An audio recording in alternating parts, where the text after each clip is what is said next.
Welcome students. Today we'll deal with TCA, that is also known as Krebs cycle or also known as citric acid cycle. Now when do we require this and where does this take place? These are the two main questions which first come, is why it is required and where this takes place. And now why we say that it is a cycle, why it is a citric acid cycle. Now for all this we have the justification for all the names. First name is TCA, that is Tricarboxylic acid cycle. The names is for or it stands for the three carbons which is present in the structure. Second is the name of citric acid cycle. Why it is named so citric acid cycle? Because the first product which is formed in this cycle is citric acid or citrate. And Krebs cycle because it was discovered by the scientist Hans Krebs. So all these three main parts give the same cycle three names. So don't be confused that Krebs cycle, TCA and citric acid cycles are different. All are same, and I have given you the reasons why all are same. Now why do this takes place? In previous biochemistry lectures we have studied that when we require energy, the cells break down the glucose to form pyruvate and it generates two ATP molecules. So first step is glycolysis, which we have already dealt with. Now after glycolysis the end product is pyruvate, and that pyruvate has to enter this Krebs cycle, and the product by which it enters is acetyl coenzyme A. Now all this mechanism is a type of respiration, because we all know when we respire we produce carbon dioxide, and this mechanism there is production of carbon dioxide along with water. So this cycle is after formation of pyruvate which is produced from glycolysis, and then it is further oxidized to carbon dioxide and water, and this aerobic phase of catabolism is known as cellular respiration. Why it is cellular respiration? Because the cells respire and produces carbon dioxide and water. But it is not a single step process. In the first step we have dealt with glucose converting to pyruvate. Now carbon dioxide and water which is produced requires two pathways. First is TCA, that is citric acid cycle or Krebs cycle, another is electron transport chain. So today we'll deal with TCA. In the next upcomings we'll have a look on ETC, that is the electron transport chain. After completion of TCA and ETC, then only that carbon dioxide and water is produced. Now where does this take place? In prokaryotes. In prokaryotes there is no cell organelles. So this Krebs cycle takes place in the cytosol, whereas in eukaryotes there are presence of organelle and this takes place in mitochondria.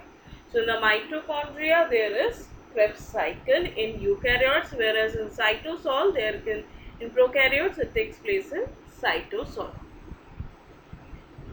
Now what has happened in glycolysis? Glucose we started with, and then in TCA we have to start with acetyl coenzyme A.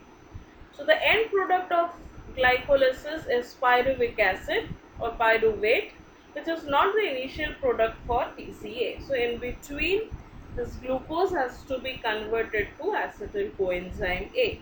So from glucose there is formation of pyruvate, and that pyruvate has to convert it to acetyl coenzyme A, and this required the enzyme pyruvate dehydrogenase complex.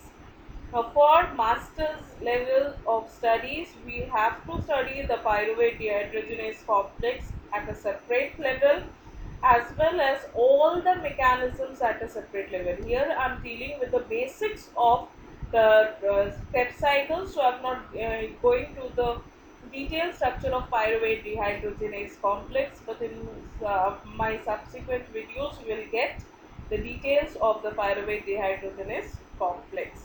So we have now keep in mind that we have started with glucose in glycolysis, which end with to the structure of pyruvate. That pyruvate has to be converted to acetyl coenzyme A. We required for that pyruvate dehydrogenase. So it is pyruvate which has been converted to acetyl coenzyme A. Now in this single step, it requires coenzyme A, SH, NAD positive, TPP, lipoate and FAD, which is converting to NADH. NAD positive has been converted to NADH, and coenzyme ASH has been added to the pyruvate molecule, and it forms acetyl coenzyme A. So here we finish up with the formation of acetyl coenzyme A, and this coenzyme A will be the initial entry point for the Krebs cycle. So glucose to pyruvate and then pyruvate to acetyl coenzyme A.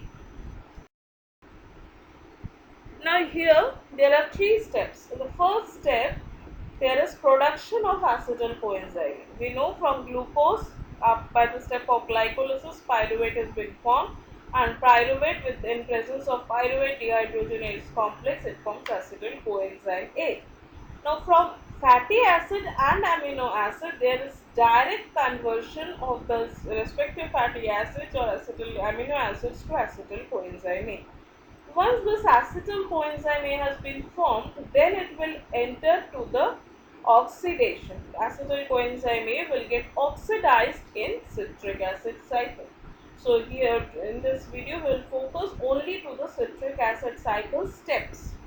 Now the citric acid cycle first forms citrate, and then it releases carbon dioxide in this step, and then it releases the electrons. That electrons is react with FAD and NADH, and all these are reduced electron carriers. And in the last step, when we talk about the electron transport chain, then there is formation of water. So what all we have to focus in this video, we will only focus on the mechanisms of citric acid cycle, and we will focus on how many carbon dioxide has been produced and the electrons which has been generated. The citric acid cycle. The starting point is acetyl coenzyme A. We can easily see that acetyl coenzyme A is present in the topmost position, and from here it combines with the left side oxaloacetate. So acetyl coenzyme A with oxaloacetate forms the first product of the cycle, that is citrate. Hence the name is citric acid cycle. It has 3 carbon backbones, so it is tricarboxylic acid, because it has tricarboxylic. Carboxylic means COOH group. So you can find that CH2COH, CHCOH, CH2COH. These are the citrate. This tricarboxylic acid, 3 acidic group is present. So it is tricarboxylic acid, and the first product is citrate. The enzyme required is citrate synthetase.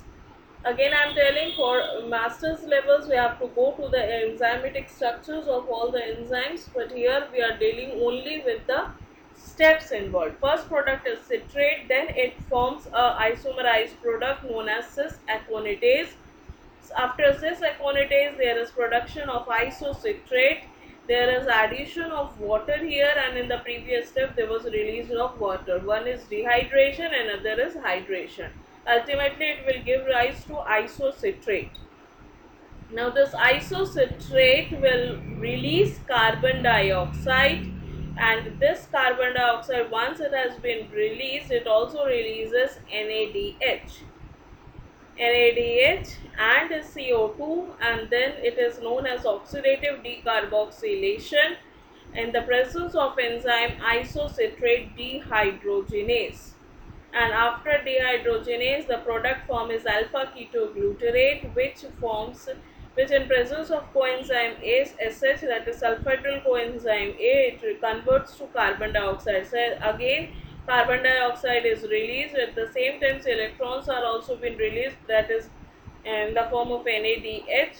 in the presence of enzyme alpha ketoglutarate dehydrogenase complex. Remember, the name of the enzymes is based on the process which has been carried out. Here there is dehydrogenation, so the enzyme's name is dehydrogenase complex. The resultant product is succinyl coenzyme A. Now, the succinyl coenzyme A is converted to succinate by the presence of GTP, which is 1 ATP, and it converts to GTP, release of coenzyme A, that is succinyl coenzyme A, and then there is formation of succinate. From succinate there is again a dehydrogenation reactions which results in the formation of FADH2 and then form the fumarate. Fumarate with hydration, addition of water, it will form malate in presence of the enzyme fumarase.